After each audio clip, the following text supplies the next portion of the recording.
Hello guys, അപ്പോൾ നമ്മുടെ വീട്ടിൽ ഇടയ്ക്കിടയ്ക്ക് ഉണ്ടാക്കാറുള്ള ഒരു ചിക്കൻ കറിയുടെ റെസിപ്പിയാണ് കേട്ടോ. അപ്പോൾ ആദ്യം തന്നെ കുക്കറിലേക്ക് കുറച്ച് ചിക്കനും അതുപോലെ തന്നെ അതിലേക്ക് മഞ്ഞൾപ്പൊടി ഉപ്പും ചേർത്തൊന്ന് വേവിക്കുക. ശേഷം ഒരു പാനിലേക്ക് കുറച്ച് വെളിച്ചെണ്ണ ഒഴിക്കുക. അതിലേക്ക് കുറച്ച് ഇഞ്ചി വെളുത്തുള്ളി പേസ്റ്റ് ഇടുക. അതൊന്ന് മൂത്ത് വരുമ്പോഴത്തേക്ക് അതിൽ കുറച്ച് സവാള, അതും മൂത്ത് വരുമ്പോഴത്തേക്ക് കുറച്ച് തക്കാളി, വേണമെന്നുണ്ട് 2-3 പച്ചമുളക് കൂടാ കേട്ടോ. നല്ലതായിട്ട് വഴട്ടി ഒന്ന് മൂത്ത് വരണം.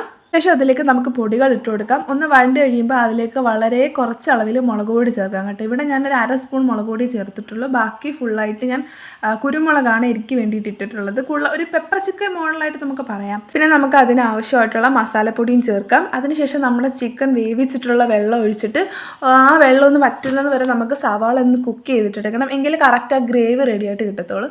അതിനുശേഷം നമ്മൾ വേവിച്ച് വെച്ചിരിക്കുന്ന ചിക്കനും ഇട്ടിട്ട് ഒരു 10-15 മിനിറ്റ് ഒന്ന് നന്നായിട്ട് വഴറ്റി കൊടുക്കുക. ചിക്കൻ പൊടിയാതെ ഇളക്കുക കേട്ടോ. അപ്പോൾ ഇത്ര ഉണ്ടാകുന്ന റെസിപ്പി എല്ലാവരും ട്രൈ ചെയ്ത് നോക്കുക കേട്ടോ. നല്ല സ്വാദാണ് കഴിക്കാനായിട്ട്.